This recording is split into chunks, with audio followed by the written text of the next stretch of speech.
നമസ്കാരം. എല്ലാ പ്രേക്ഷകർക്കും നമ്മുടെ ചാനലിലേക്ക് സ്വാഗതം.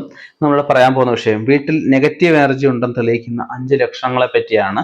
ലക്ഷണശാസ്ത്രത്തിൽ പറയുന്ന ലക്ഷണങ്ങൾ ശ്രദ്ധിച്ചു കഴിഞ്ഞാൽ നമുക്ക് ഒരുപാട് കാര്യങ്ങളിൽ നിന്ന് രക്ഷ നേടാൻ സാധിക്കും. ഒന്നാമത് നമ്മൾ പറഞ്ഞ വീട്ടിൽ എപ്പോഴും അസുഖങ്ങൾ, വഴക്കുകൾ, സാമ്പത്തിക നഷ്ടങ്ങൾ ഇവയൊക്കെ ഉണ്ടായിക്കൊണ്ടിരിക്കുന്ന അവസ്ഥ. നമുക്ക് രണ്ടാമത് പറയുന്നത് ഭക്ഷണങ്ങൾക്ക് എത്ര നന്നായിട്ട് ഉണ്ടാക്കിയ രുചിയില്ലാതിരിക്കുക, ഉണ്ടാക്കുന്ന ഭക്ഷണങ്ങൾ ചീത്തയായി പോവുക. ഇവയൊക്കെ നമുക്ക് ദുരിതങ്ങൾ ഉണ്ടാക്കുന്ന ആ ലക്ഷണങ്ങൾ പെടുന്നതാണ്. അതുപോലെ സ്ഥിരമായിട്ട് പണം, വസ്ത്രം, പേഴ്സ് എന്നിവ നഷ്ടപ്പെടുന്നത് നെഗറ്റീവ് എനർജിയുടെ തെളിവായിട്ടാണ് പറയപ്പെടുന്നത്.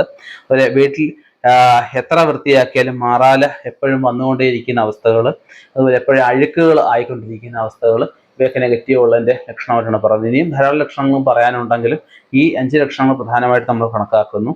ഈ ലക്ഷണങ്ങൾ ഉണ്ടെങ്കിൽ അതിന് നമുക്ക് പ്രാർത്ഥനകൾ വർദ്ധിപ്പിക്കുക, അതുപോലെ നല്ല ജ്യോതിഷനെ കണ്ട് അല്ലെങ്കിൽ നല്ല ആചാര്യനെ കണ്ട് അതിന് വേണ്ട പ്രതിവിധികൾ ചെയ്ത് മുന്നോട്ട് പോവുക.